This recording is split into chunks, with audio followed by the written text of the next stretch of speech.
thank you, and very glad to be here. As you said, I really do have a deep, long-standing interest in games and a real appreciation for all the work that's been done at the University of Alberta. I've gotten a chance to work on a few projects related to that, and just really impressed with everything that's been done there, and it's great to make a small contribution in the literature. So yeah, today I want to talk about mastering board games by external and internal planning with language models. So first, I'll just note that this is work that's been done with many collaborators here at Google DeepMind, and yeah, I'm very grateful for for all the support, and it was really a great team to work with. I think we had a lot of fun on this project. So I just want to talk a little about the motivation behind this. So chess AI board games goes back to some of the some of the earliest breakthroughs in AI. Chess was one of the first domains that was really studied, and one of the first domains where superhuman performance was achieved. Checkers is one of the first large scale domains that was sort of fully solved. And even in games with like stochastic games like backgammon, a lot of progress is made in the late 80s, early 90s, and I don't know when it became like sort of strictly superhuman, but I know everybody thinks that modern backgammon programs like Extreme Gammon are certainly better than the best humans today. Of course, we had AlphaGo and AlphaZero, which demonstrated superhuman performance, and even in other games that are harder, like games like Stratego, and poker obviously has been superhuman, but even in like Stratego, we have at least reached like top level human performance. So then the question is, why are we still interested in this? And so motivation here, I mean, if you take, this isn't meant to point out any particular, production LLM. If you go to any of them and you ask them things like this, you'll get answers like this. So, even for simple games like tic-tac-toe, we get reasoning errors and mistakes. If you ask, the models things about chess or more complicated games, you'll certainly find your fair share of reasoning errors. So, while we made all of this, progress in using like symbolic methods and search and that, when it comes to LLMs, there's still a gap and still a ways to go, to reaching that level of performance. And the community's taken note. So there've been, for example, like this blog post recently got some attention, where they were talking about like some of the successes and failures of different production LLMs. Definitely worth a read. And I also note that there's like a Reddit LLM chess that's devoted to this. There was also a paper that just came out, I think yesterday or the day before, about like a poker benchmark for LLMs. So I think people are paying more and more attention to LLMs and games, and it makes, I think, a lot of sense as a benchmark. One, because we already have really good value functions for these games, so we can evaluate them very precisely. And also because one concern obviously with models is eval contamination or leakage, and for any math problem that it solved, people are often worried, well, did it see that particular problem in its pre-training data? With games, this is not really so much of a concern. So while a particular position or something like that might be out there, and it may have seen it, there's far too many positions for it to have memorized all of them. And even if you do train on a ton of chess data, then you have every other game that's still out there that it hasn't seen. So I think these are strong eval benchmarks and will be for some time to come. So what's our high level goal here? Yeah, so like I'm saying, we want models that demonstrate complex strategic planning with full language capability. So we would like to just be able to say, here's a chess position, and explain it to me, and tell me what the best move is. And like I was saying, we're not quite there yet. So our goal for today is going to be to focus just on models that demonstrate complex strategic planning, and we're going to leave out the full language capabilities for now. But I will note that we are doing this in text space. So Everything we're going to be doing here is with a standard LLM, and inputs and outputs are all in standard text. So in principle, there's nothing that stops anybody from taking this sort of data and just mixing it in with other pre-training data. We want to be as fully compatible with that as possible, and then we'll leave the full language capabilities for future work. So another thing just sort of worth noting is the sort of the general reframing of LLMs from just sort of chatbots to agents that can really act in environments. Initially they were doing things just like writing paragraphs and poems, and then it was like outputting code and some math. But now more and more they're able to interact, in both like the real world. And for our purposes, though, we're going to restrict the environments to board games, chess mostly, and a couple others. And then I also want to call out, highlight just some previous work, which was direct predecessor work to what we did. I had done this Grandmaster-level chess without search paper. I think other people had trained neural networks to various degrees on chess, but this was the first to really demonstrate that you could get this level of performance by just training a transformer in a supervised fashion on chess data. And so, yeah, a lot of our work evolved from this, and I'll highlight some of the differences as we go along. So the first contribution of our work is one of the main outputs is the multi-action value model that we trained. So we take a transformer and we pre-train it on chess data in this multi-action value format, and we do it for several different board games: chess, chess 960 or Fischer Random chess, Connect 4, and Hex. And we get out a model that plays those games at a strong level. After that, we take this model and we do external search with it.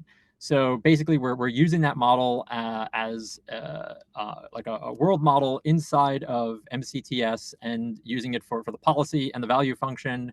And when we do this, the agent reaches a Grandmaster level with a number of moves per decision that is more comparable to human players than other chess bots like Stockfish, for instance.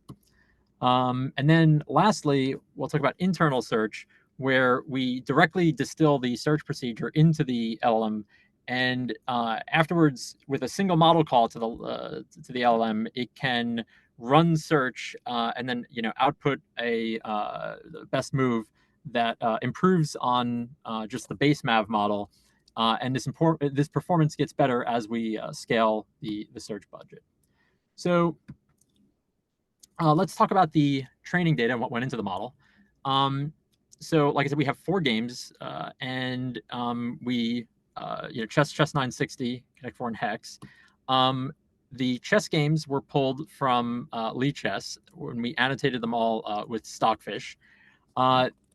These were human played games. We also have a small number. There's only like 36,000 games played in the TCEC, the Top Chess Engine Championship.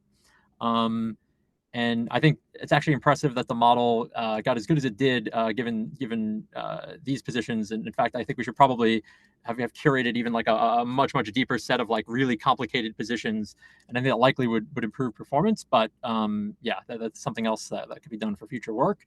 For Connect 4 and Hex, we generated and annotated games using a couple engines, so Four Stones and Neurobenzene.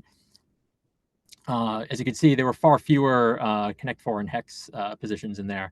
That's just a function of, I think, Connect 4, for instance, takes less to learn, but also these were just sort of less of the main focus. But we still did get good performance and improved performance with search in these games, as we'll see. So another thing, just to set up the training data format, is just cover some chess terminology. I think most people are familiar with the basic rules of chess, but unless you are a serious chess player or have worked in chess programming, you wouldn't really have reason to know maybe some of these more nuanced details about how chess is represented programmatically. So the first thing is Forsyth-Edwards notation, or just the Fen string, which encapsulates the current state of the board. As you can see, if you just look at it, the idea is pretty basic. You just have, the top, each row is separated by a forward slash. The top row is the, is black's back rank. And so the lowercase letters correspond to black pieces, uppercase to white. Spaces are denoted with numbers, so consecutive spaces are grouped together as one number. And then over on the right side of that, you see it's whose turn it is to play. And then there's things about castling rights, en passant capture, 50 move rule, and the turn number. Oddly enough, it actually doesn't capture the repetition, threefold repetition. So that is something that doesn't encapsulate everything one would need to know about the board state, but pretty much. And then, so how do we represent moves? Well, there's the standard algebraic notation, which most people have probably seen. So pawn moves are just like, e4, and you have like knight f3, bishop takes f6. But there's another move notation which is used by the Universal Chess Protocol, or UCI, which is how chess engines, communicate with GUIs or and just in general. And that uses long algebraic notation where you're given the start square and the end square, so there's no like X for capturing or things like that. So here you always have a move that's 4 characters long, except if it's a promotion, at which point it's 5 and it tells you, who the what the promotion piece was. And then lastly on this, just this portable game notation, PGNs, and this is how matches are all saved. So if you download matches from Lichess, this is what you get. And yeah, there's a series of headers on top which give you metadata, and moves are in SAN notation. And then you can also see there that there's room for comments. And so yeah, this is the standard notation that all games are saved in. All right, so with that out of the way, let's jump into how we're formatting data with the multi-action value models. So this is an example of the input. And the first thing we'll look at here is the prompt input and output specification. So first thing we tell the model what game it's playing, and then we give it an input spec where we're telling it the current state or the previous state and the previous action, which is relevant for the world modeling in MCTS, which we'll get to.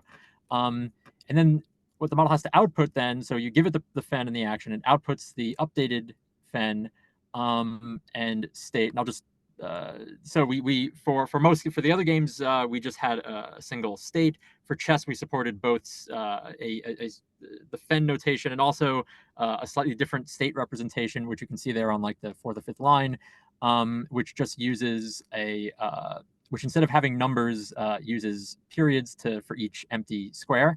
This just basically has the effect of making the state representation a constant length, and each square corresponds to an individual token. Ultimately, for chess, if you train on enough data, it doesn't really matter. It can handle the fens just fine. But yeah, as models are learning, it does take them longer to sort of figure out fen notation, because different sequences of characters can get tokenized and chunked differently. And so really the model is not seeing a perfectly consistent representation of the board, and it just has to learn to figure that out. But as I noted, with sufficient training data, it can do that. So in any case, stepping back, yeah, so we give it the previous state, previous action, gives you the updated action. Then we tell it how many moves we want from the model. So in this case, we say, give us the top 5 moves. These moves are in random order. And then we ask for, I'll get to that, touch base on, circle back on that in a second. Then we ask for the best action. And then optionally, we can also ask for like an updated fen after its best action, which again is useful in MCTS. So that's our input-output spec. Then, of course, we do have to actually give it if we're inputting the previous fen and the previous action, we have to give it those. And then this is all the outputs here. So, like I said, it knows to just update the fen state, top 5 actions, best action, and then the updated fen.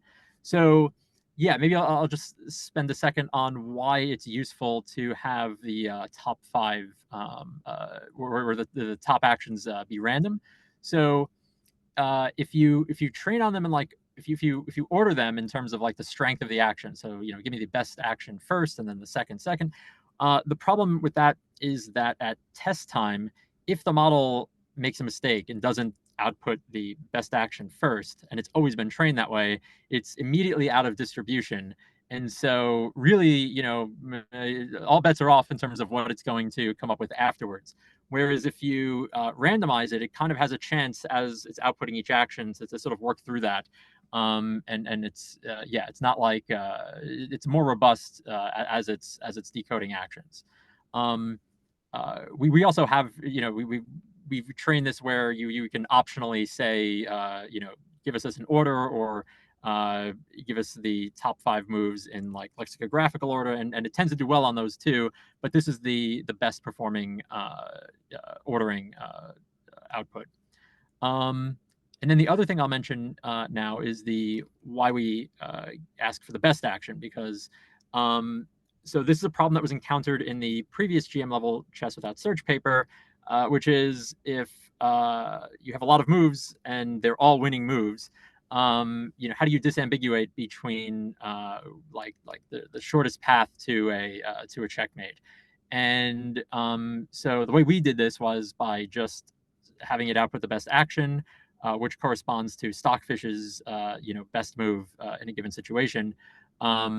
But yeah, without that, you just run the risk of having the model sort of aimlessly take winning moves in completely won positions. Okay, so then a few more details on this. So the way we represent action values. So as you can see here, you have we're specifying top 5 moves again. We have the move in land notation. Here we use control tokens, which these just map to a single token, and then each of these tokens represents a given bin for each for distribution of action values. So the bin 0 represents like basically a 0% chance of winning, and 64 or 63 is the model thinking it's like 100% winning. You can use more or less. I think 64 was also they went to 128 in the previous paper. I think we had experimented too, and 64 just seemed like sufficient. I think like I said, you could push it to more. Maybe there's some sweet spot where you kind of max out value. It's not clear that that's like consistent across games or model sizes or anything. So 64 seemed as reasonable as anything, and you certainly get diminishing returns if you make it too large. And then we're sampling from the model. So there's 2 ways we can do this. We can either basically just set the temperature to 0 and then let it output the next move, which is effectively this max scoring method where it's going to choose the mode of the distribution, or you can do a mean scoring method where you just take a weighted average over the probability of each of that each of the bins represents, and then multiply that with the values and the probability assigned, and then you're going to get this average. And as we'll see, you do actually get a bit of a boost from that. And so here's sort of one reason why you see that. So this is, I think, a pretty cool result, which shows that the model sort of has calibrated uncertainty across its action values. So in this position, we're sort of looking at the 2 moves here. There's a safe move, which is the rook move on the bottom. And there's the aggressive bishop sacrifice here, which actually is the best move according to Stockfish. But now when we look at the action, the buckets, the action values, we see that it's pretty confident that the rook move is just kind of a safe move that's maybe slightly less than 50% win probability. But the bishop sacrifice actually has a much flatter distribution, representing quite a bit of uncertainty, and reflecting that it hasn't really worked out if this is a win or a loss, but like it knows there's a chance of either. And then of course we see this spike in the middle, 50% of just because a draw is always going to sort of accumulate a good amount of the probability mass. But yeah, so this was a pattern that came up over and over again in sacrifice positions. I was taking a lot of games from Mikhail Tal and putting them in, and you would see the uncertainty over, at the start of the sacrifice, and then sometimes within one or maybe a couple moves, you would see this basically all resolve, and it would know if it was a won or lost position. Another cool result that we see with the MAV models is that they are actually really good at outputting moves and updating the game state even for way out of distribution positions. So like this is one such position. Now keep in mind the model was only trained on real played games. I'm sure if you went through all of them, there's some weird positions in there, but certainly nothing like this. And what we find is that if you ask it to give an action in these boards, the best action is almost always legal. Not quite 100%, but almost always legal. And when it's listing out moves, the precision and recall is quite good. And if you ask it to update, the Fen notation, so you give it one of these positions and then just move and say update the Fen string. It's also extremely good at that. And so what I think is really interesting about that is that if it really is in some sense applying a set of rules, it can't be like super loose heuristics because those heuristics would certainly break down here. So at some point, like the heuristic has to become the rule itself. And it seems pretty good at applying that. And also, I mean, in terms of predicting legal actions, it has to take into account, lots of pieces attacking squares that just again wouldn't come up in normal gameplay. So in some sense, it really has to be like evaluating each piece and what squares it's attacking and what squares it like it has to do that, relatively precisely. Otherwise, you wouldn't be able to handle this. Okay, and then moving on, just another point about models and the model and how it's memorized, whether or not it's memorizing positions. So when we ran, these big eval sweeps, which we'll get to, we took those eval positions and we checked to see how many of them occurred during training. Now, obviously, positions towards the beginning of the game are going to show up because there's only so many of them. Similarly, in the end game, when you only get down to a few pieces on the board, those start to show up again.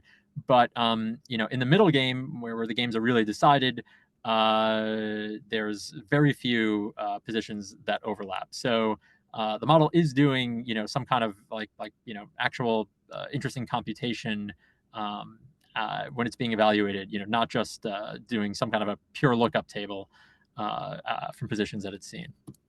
Excuse me. Is Yes. it okay to ask questions during the talk? Sure thing. Please do.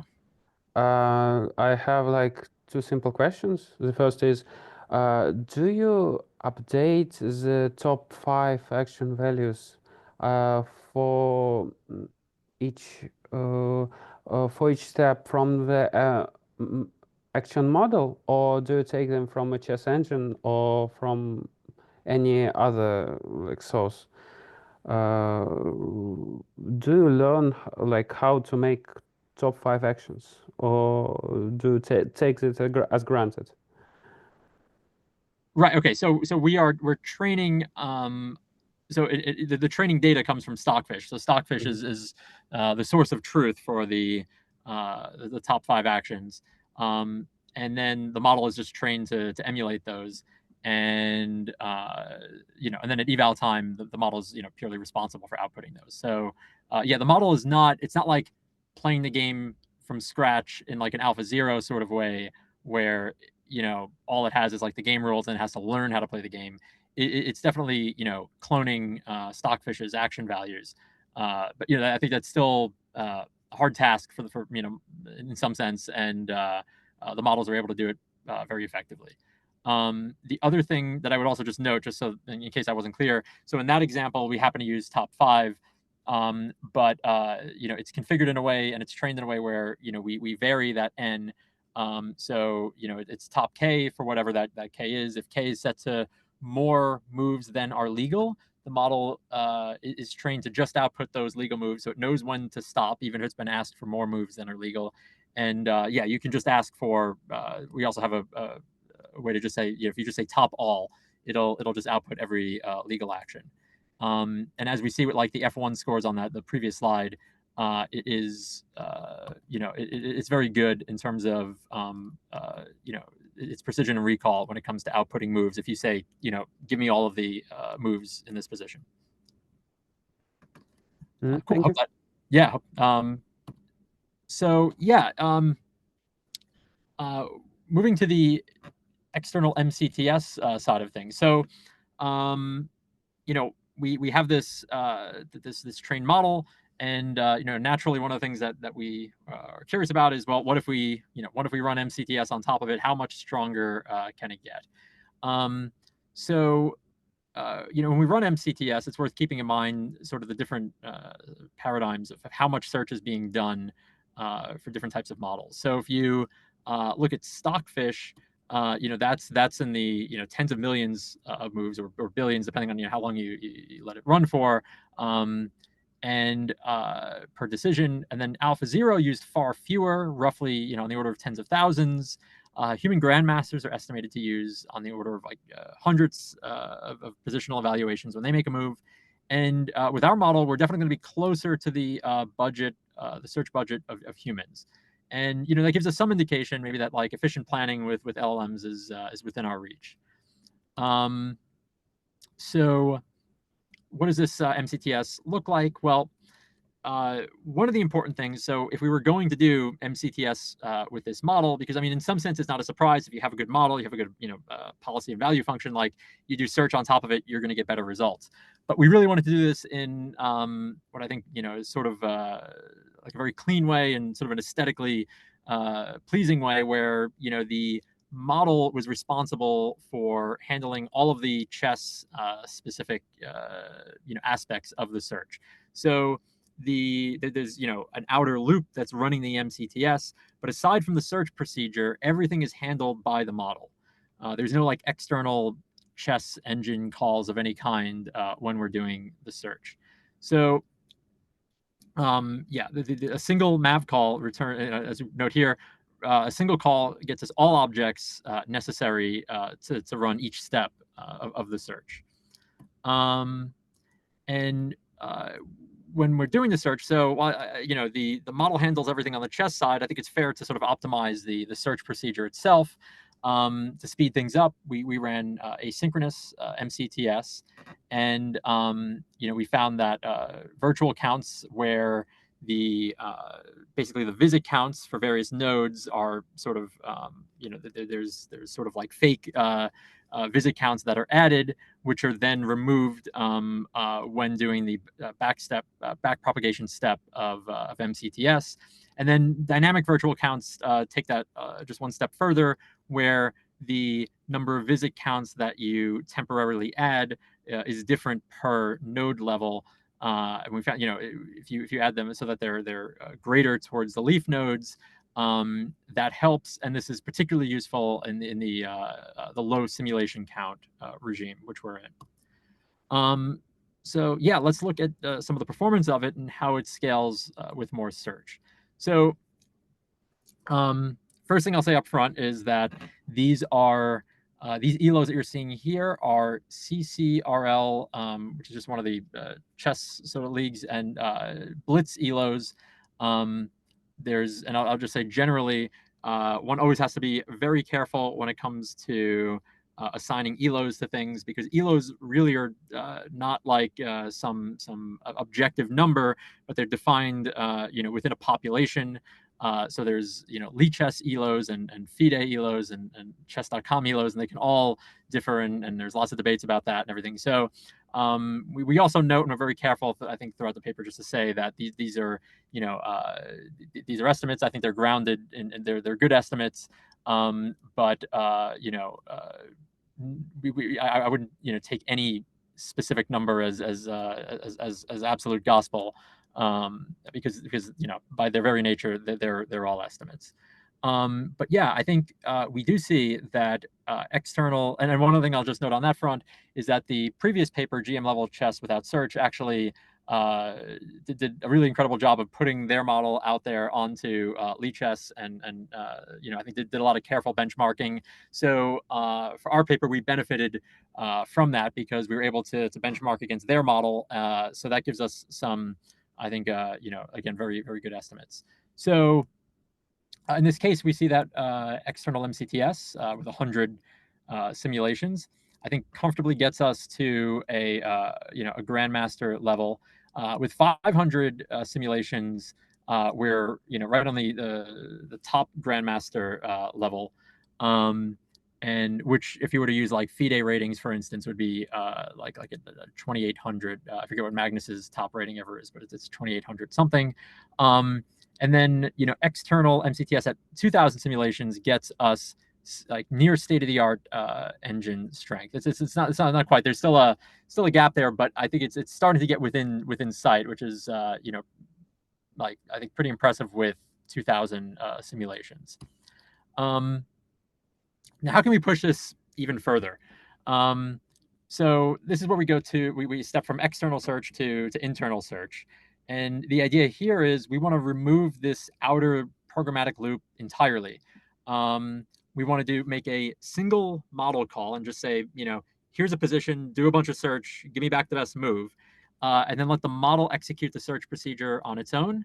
And that's it. So what it's doing here is we basically linearized a bunch of search trees into a text format, and then just ran SFT on like further training after the MAV model had already been trained. And this is what one of these examples looks like. So I don't know how readable all this text is. It's kind of a wall, but the basic idea is pretty straightforward. So at the top, there is an instruction to the model about the breadth and depth of the search that it's supposed to execute. It then is basically recursively calling like the MAV format. So it evaluates the root node. Then after that, it picks depending on what the parameter specifications were, in this case 3, it picks 3 nodes to expand. Then it evaluates those again with like a MAV call, and then at the end it summarizes all of this and it chooses a single best move, and that's the move that gets played. So I'd also just note, I mean, this idea of procedure cloning isn't new. People have been talking about this. There have been papers, I can think of one offhand, like procedure cloning, Dale Sherman's paper. And then there was another paper that came out right as we were working on this, the stream of search paper. And I think one of the things, though, that makes this particularly interesting is that this is probably the hardest domain I think that it's been attempted in, or at least in some sense. I mean, it's like stream of search did it on this countdown game of 24, where you had to use arithmetic operations to get to a certain number, with some base numbers. So I think, yeah, this is a much more complicated environment. We're also incorporating a value function like into the search procedure.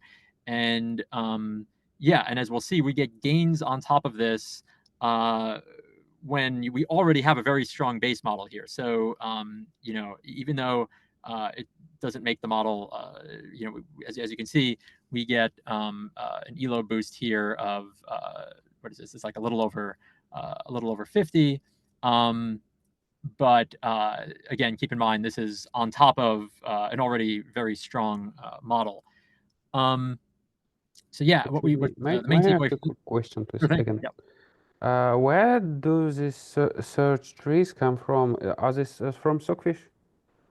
Right. Yeah. So we basically just created some trees ourselves. We took some positions, annotated with Stockfish, and then we use that to say which nodes it should expand, and then just created this data ourselves.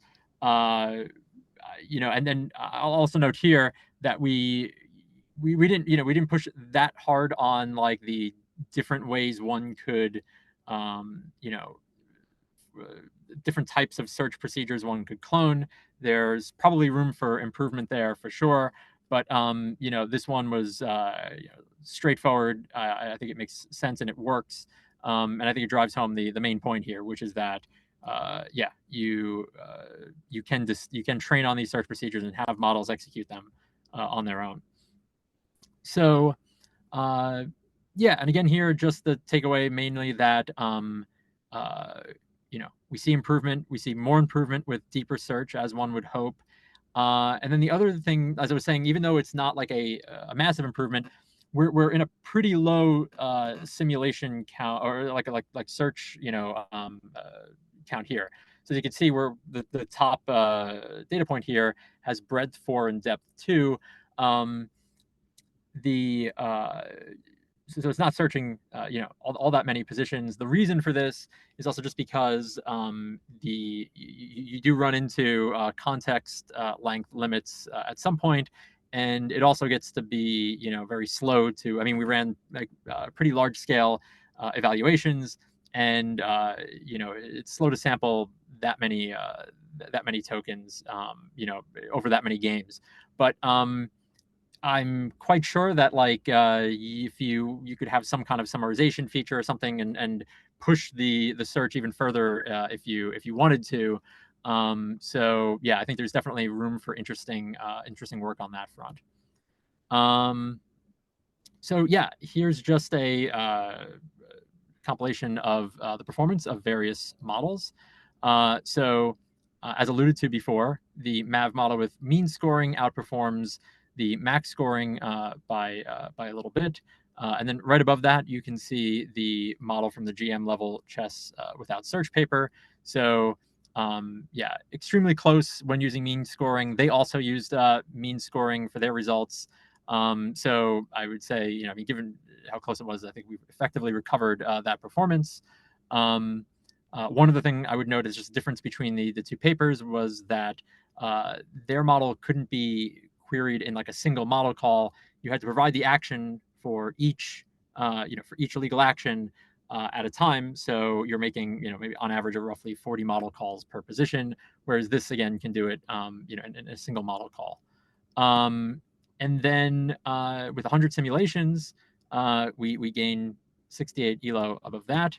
And then 2000, we're beating Stockfish level 19. So Stockfish level 20 is full strength Stockfish. We were only running this on, it's in the paper, I think it was a second of computation time, which does evaluate quite a few nodes. But I mean, full Stockfish level 20, if left to run for, to get like full strength that you would see in like the top computer chess engine championships, they run it on even longer, time controls. But still, beating Stockfish level 19 under these time controls is, very, very strong performance. And then another point to take away is just as one would expect, the performance improves with model size. So the main model that we've been discussing so far was a 2.2B model. A smaller 1B model, is 58 ELO worse. So we get an improvement, but it's also, I think good to see that even smaller models are still quite good. And in the GM level chess without search paper, they had even smaller models and hundreds of millions of parameters that were also very, very strong.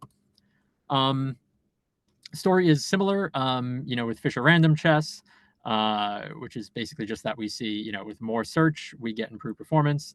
And in case though anyone's not familiar, the idea behind Fischer Random chess is that there are 960 different starting positions for the back rank. You just shuffle the pieces. There are some constraints and rules about like where the rooks have to be so that like castling makes sense. But yeah, basically the idea is just that it increases the state space by quite a bit and makes it hard to memorize your way, and reduces people's reliance on like opening theory.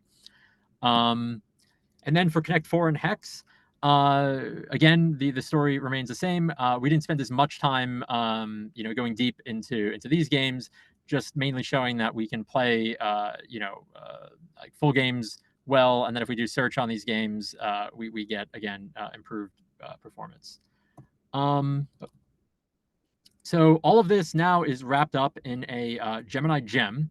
So it's playable now. It is behind the Gemini Advanced subscription, but yeah, if for those who have that, you can go on there and look at the Gemini gems, which are just these, sort of specific ways that Gemini can be prompted, or just various use cases which are of interest.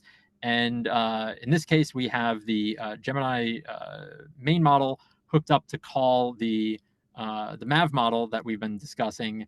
And yeah, users can play this in an interactive way. And yeah, I mean, it's both fun and a chance to interact with the model. So just to generally wrap things up, we trained a single transformer that will both give you a world model, so it'll give you all the transitions, it'll identify terminal states, legal moves, all of that, and it gives you a value function. So for each of the action values, it will for each action, it will give you action values, and then it can do this across multiple games. We added that inside of an external MCTS loop, which we see scales with compute, reaches Grandmaster-level. And again, this MCTS, is the model was responsible for handling all of the chess-related components of the search. But even the search scaffolding can be removed. The external search scaffolding can be removed and internalized into the model by training on search trees and executed in a single model call. So for future work, as we were sort of saying in the beginning, it's still an open problem, interacting with any of the chatbots and having them both play very strong chess or other games, but also give you deep, coherent explanations as to why given moves are right, and just generally offer strategic analysis. And ideally, we'd like that to be at the level of Magnus Carlsen, where you could it'd be like chatting with a grandmaster, and maybe even more than that. It would be great to have models that can analyze a user's game and offer very tailored, specific feedback on what they should be working on to improve. So yes, I mean, these are things that again don't currently exist, but I think are perhaps not that far off as the field continues to advance. So with that, thank you. Happy to answer any questions. And again, just a big thanks to all the collaborators, and people can reach me at my email here, and then we have two other corresponding authors, Eric and Anand as well. So yeah, with that, I'll open it up to any final questions. Yeah, thanks for the great talk. Yeah, anybody has questions, feel free to open your mic and talk with the speaker, with John. Possible, may I ask a question? As you mentioned several times, you were relying on like game engines for different types of games. You annotated like your moves with these types of engines, but you per se have like something like AlphaZero or similar types of learned models. Is it possible, do you reckon, to use these types of models as annotators, for example, as cheap teachers, to make more nuanced search trees, or to improve search distillation in these models? Thank you. Yeah, that's a good question. So, I mean, I would say that the models right now are not, like, if you just went to any random LLM and you asked it for value functions for a chess position, for instance, they wouldn't do a great job. It really does take on the order of like billions of positions to train in one that was as strong as we trained there. But I do think this is something that is eventually coming, in the sense that mu0, well, first off, AlphaZero showed that you can do this if you just have the game rules, but you don't start off with any knowledge or any totally randomly initialized weights. not trained on any human data of any sort. And so if you let AlphaZero run, you'll get to top level chess performance and also in Go and Shogi. But and then MuZero showed that actually like you don't even need the game rules in there. It can learn that as well. But that hasn't been demonstrated yet for like a language model in the context of a game like as complicated as chess. Part of the reason is just that the networks are much larger, so it takes a lot longer to run the types of training I think that like AlphaZero and MuZero used. But I do think that's the kind of thing that we're going to be seeing more of, is models that can sort of upskill themselves. So I think there's already research out there on that, and so yeah, I think some point of all that is to say I think we are going to see like things like that coming more and more. When it's going to happen in a domain as tough as chess, but we'll see. Thank you. And just another question, if Please. okay. The question is again about the sanctions. I'm not an expert, sorry, but not but. And the sanctions are quite. They have an objective. They optimize or heuristics, for example. So they play like the optimal moves every time. But is it possible for these models to play? Like humans, for example, to play at a certain elo, or to play in a way to exploit some strategic advances of human play, for example? Or will it be possible? Yeah, that's another good question. I would say so. Our model, for instance, can't do that. I mean, it just plays how it plays. But we've seen so LLMs are like very good at if you ask write a poem in the style of this person or that person. We've all seen many examples of that where it's quite good. So I certainly expect that we will be able to do a similar thing where maybe you say play a chess game in the style of Mikhail Tal or Paul Morphy or anybody, and perhaps it will be able to do that. But again, not something that was out of scope, for our work, and not something that like currently exists. But I would imagine that they should be able at some point to synthesize that. And in terms of just picking up things from human games, yeah, I mean, it would be good to see models make some of their own really, some of their own insights and not just clone Stockfish. I mean, Stockfish in the case of chess, I think is getting fairly close to optimal play. There's not like a ton of room left, from what I can tell at least. Maybe there's other chess experts out there who would disagree, but I don't think there's like a ton of room left. But we did see this. One of the reasons that's the case is with AlphaZero we saw that AlphaZero played certain moves that were unlike the moves that Stockfish would play, and then subsequently Stockfish now uses a neural evaluation function which at least captures some of those things that like was initially missing. So yeah, I think we've already seen this in the sense that neural networks have kind of forced some of the more traditional methods to kind of update in that direction, and I'd imagine we would maybe continue to see more of that. Yeah, let me ask a question. Actually, as I think it has several aspects. I think one thing is for those bot games, DeepR, they are pretty good. But now you are using GPT. So the first question is, how do you compare deep reinforcement learning and GPT? And another is yeah, you are working on bot games. So it's I think you are building some specialized model, and actually it's small, right? It's 2.701 billion parameters. Yeah, so what's your opinion about generalist versus specialist, and also large versus small?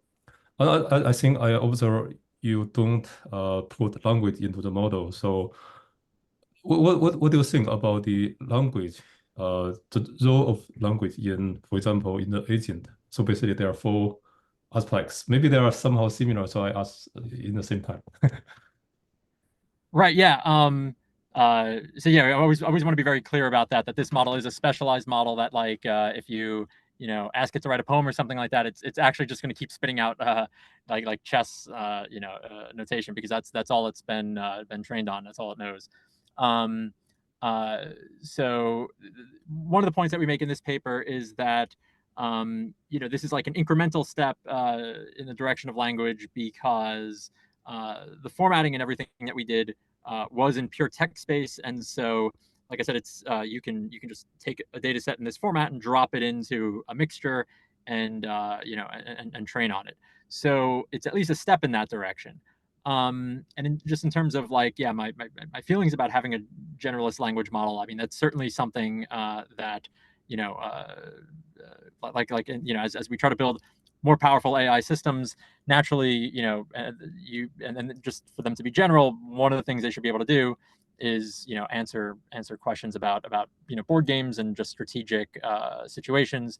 So yeah, I think we're going to see that just continue to improve as the models generally continue to improve.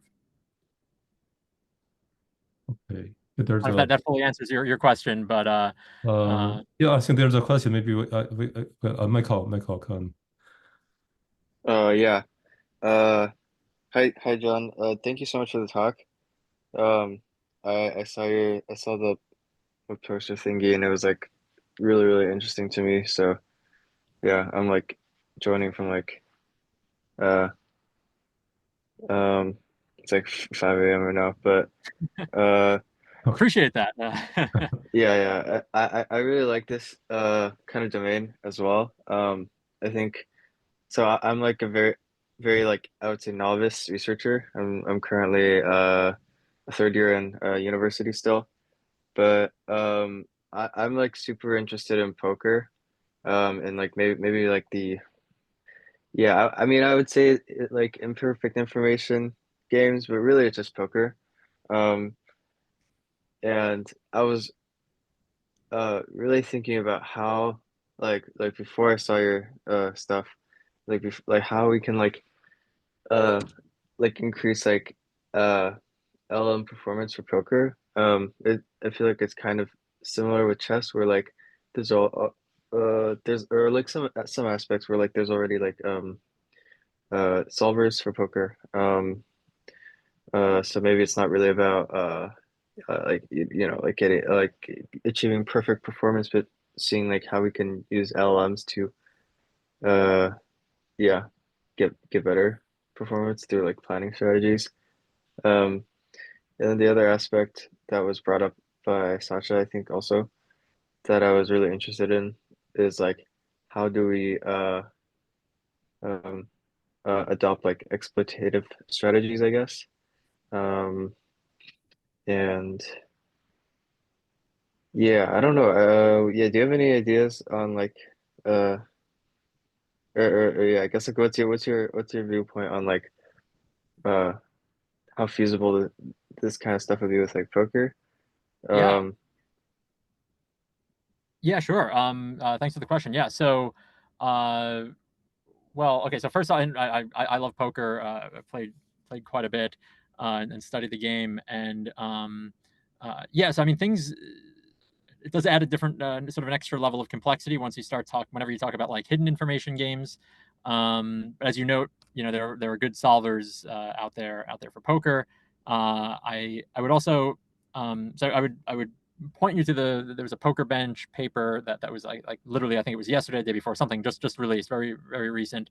And I only had a very brief look at it, so I don't know exactly how they evaluated the models, and like if there's always a lot of questions about anytime you evaluate models. So I'm not speaking for anything in particular about the evaluations. I just think it's interesting that people already starting to come up with these benchmarks and track language models performance on poker in terms of like how to get the like train the models. I mean, I think in general, anytime you do have solvers, you now you have a source of SFT.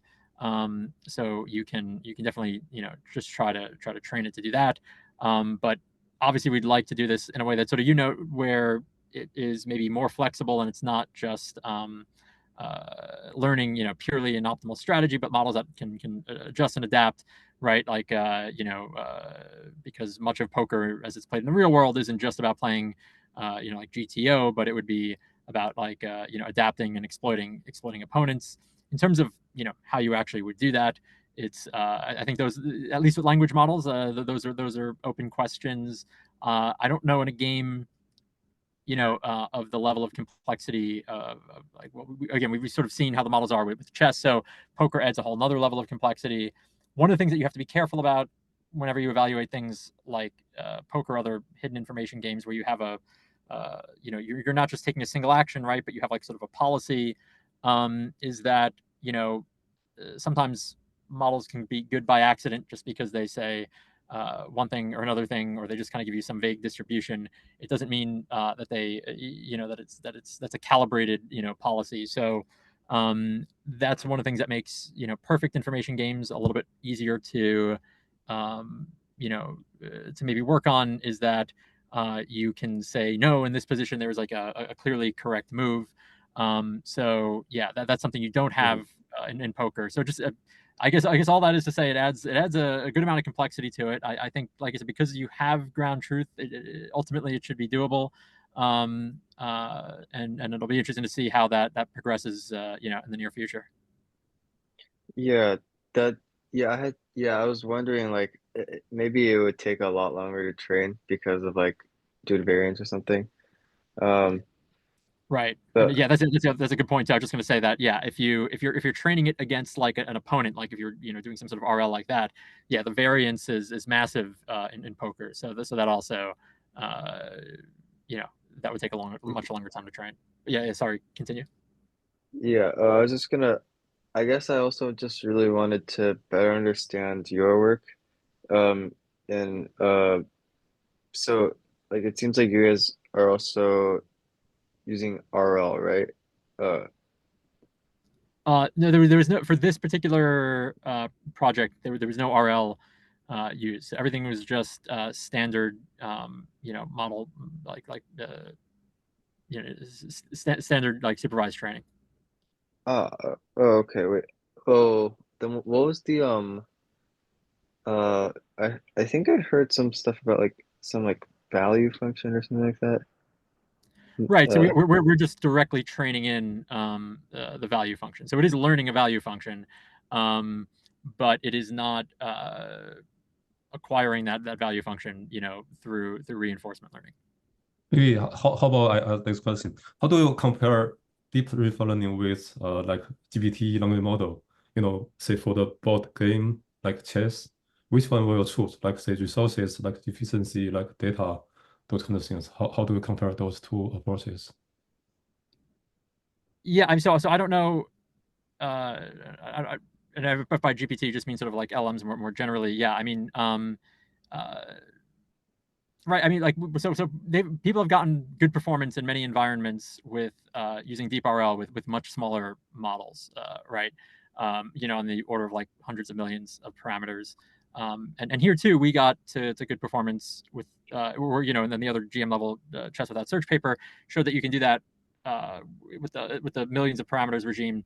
But if you want a full language model that can like converse about the game, well, there obviously we see that some amount of scale is important, and obviously there are many models that are impressive now, even in the like the low billions of parameters, but yeah, I mean, again, like there, scale is always going to be kind of more of a factor if you're dealing with like full language capabilities and just full general world knowledge and reasoning and everything.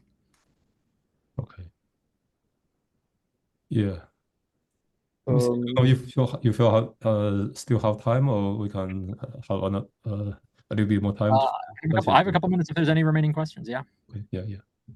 I have like one quick question of like would it be possible to um like I know you're probably like you're super busy. Would it be possible to like follow up to like maybe like pick your brain some other time.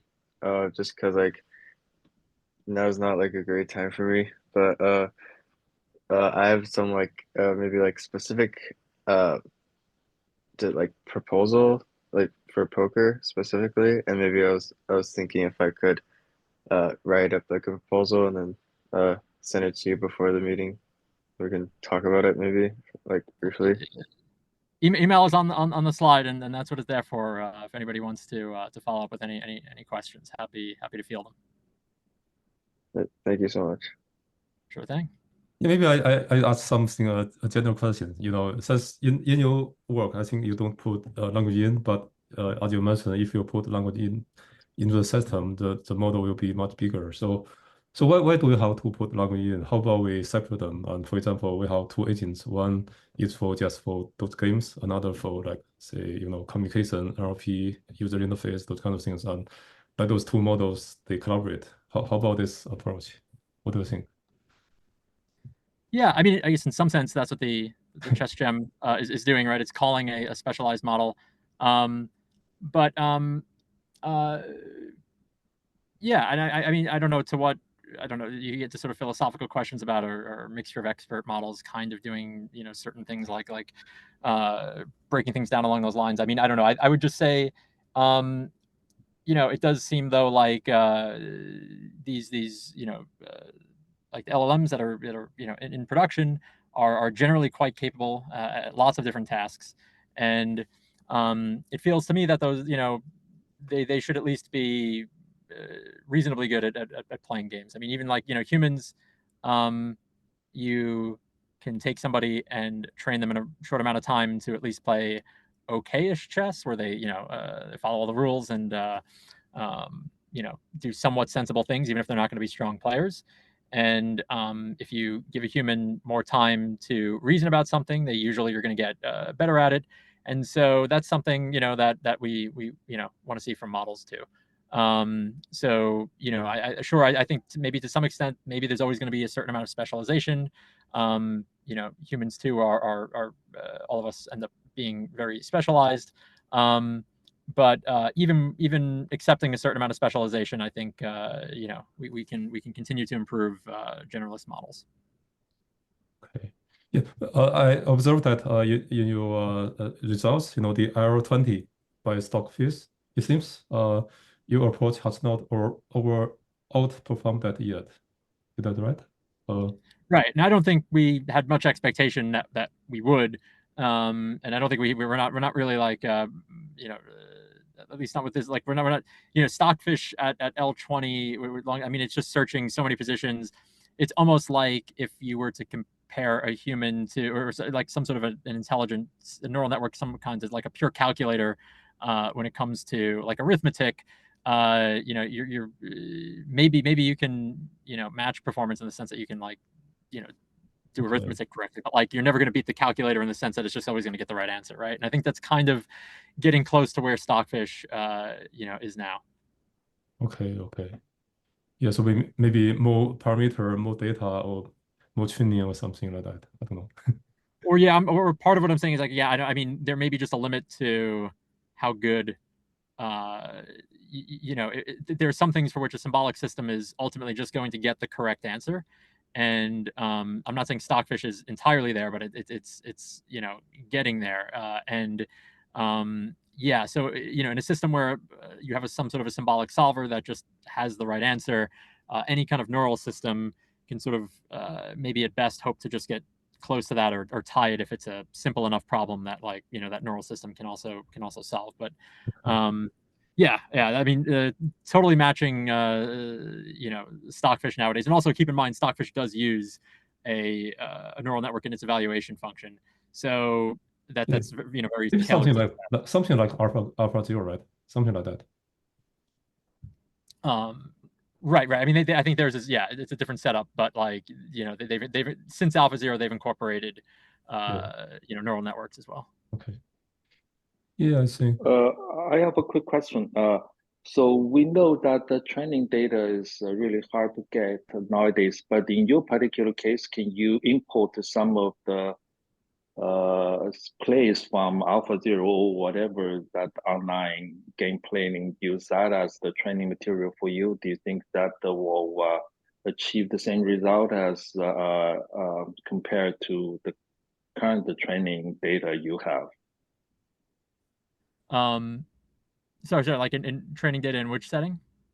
I mean, so AlphaGo, for example, or whatever the Alpha that the chess playing game, you can just feed it infinite number of games, right? Then use that result as a training data to feed into your model, or use that as your training data. I mean, in your setting, the synthetic training data is actually much easier to get. Well, yeah, I mean, so we're training on, and in this paper we trained on stockfish data, which, you know, I mean, the stockfish has won all of like the recent top chess engine championships. I think that's effectively what you're suggesting. I'm not sure I know how Okay, okay, it's, sure. Yeah. That's equivalent to the thing. Then maybe I should say another that. question. Okay. Right. Maybe I should say that I think it's closer to mu0, but not AlphaGo. I don't think they assume a perfect model, right? I think. Correct. Yeah. So, Yeah. so then the related question is, what do you expect the model size to be if you use a method for the Chinese chess and the Go? Uh, so right now, for example, for the capabilities you have for the 1 billion parameter model, if you want to achieve the equivalent capability but play on Chinese chess and on Go, what the model size would you expect it to be? Yeah, interesting question. So we have not trained on Go.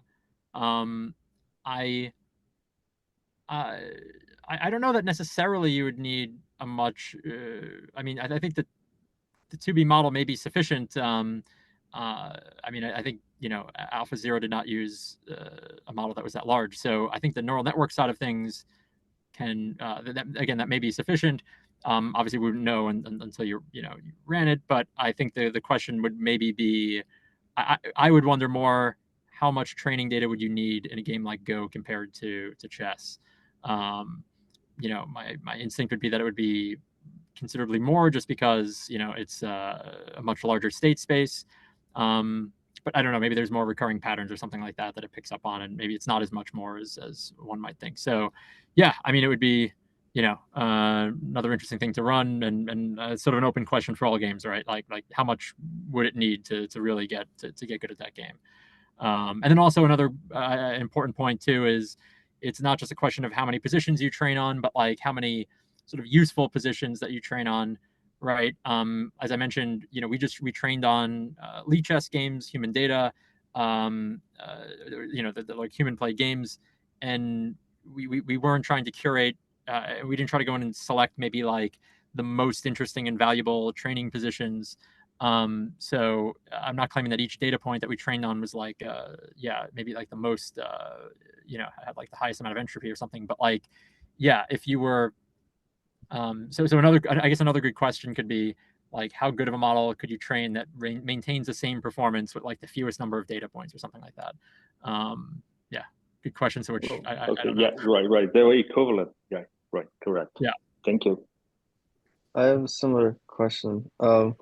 Yeah, some like thoughts that I've had, um, uh, again, like kind of specifically related to poker, but also more in general, is like, could like, is it possible to just like give like a model a huge corpus of knowledge from like professionals, uh like books and textbooks, for example, like for chess, there's chess books. For poker, there's like poker books written by like pros as well. And like if you were to train a model only purely on that like theoretical knowledge from like a large corpus of like text, and not really from like games, like actual game states, um, how good could you get, yeah, the model, I guess, or like I guess also like is there any kind of like general like pipeline, training pipeline that would, or like how would that look, I guess? Yeah. So I mean, maybe I can't speak to anything like specific about Gemini, but I guess I would say, well, one thing I would just note is that if you ask language models, any good language model questions about like the rules of chess or certain chess strategy things, they can give you reasonable answers. It's not like they've never encountered some of these strategic concepts before, but the hard part is just sort of reliably applying that in the given situation that you're in, right? A human too can also read a chess book, but doesn't necessarily make them sort of a chess master, a strong chess player. So there's definitely like something else that's required for strong play. Oh, I see. And I think this also kind of relates maybe to that problem you're talking about, or future work for like explainability, maybe. Right, exactly. I think maybe that, yeah, you need both like the theoretical knowledge and then also the actual understanding of how to apply it. And is the kind of problem there like figuring out how to connect those two, or like maybe like map the like strongest move to like the proper like theoretical explanation. Yeah, like I said, exactly. I mean, it would be great if it could reason its way through very accurately but yeah, like I said, the reasoning has to really be grounded in the game state and has to be applied correctly. And yeah, I mean, just in general, with LLMs and reasoning, I mean, there's a lot of progress being made, but still more work to be done. So I expect this will improve as the field generally improves. Thank you. Okay. Yeah. It's pretty late already, I guess. Yeah, I don't know if there are more questions or it's already too late for John. Right, just one quick question. So can you give a quick estimate on how much of those GPU resources you used for that scale of training, like for 1B and 2B models? I would whether the individual researcher can save out of pocket $500, can they train a model like yours? I don't know the answer to that question offhand, and I would have to just say I would just refer you to the paper in terms of training details. Okay, sure. Yeah. Okay, thank you. Mm-hmm.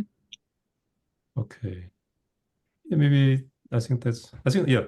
Sounds a lot for the wonderful talk. Thank you. It's already too late, so yeah, sounds a lot, and also for all the wonderful Q&As. Yeah, sounds for the wonderful. Yeah, I appreciate the questions. Appreciate being here. Thanks so much for inviting me. Enjoyed it. Yeah. Okay, thank you. Thanks everyone. Take care. Yeah, thank you.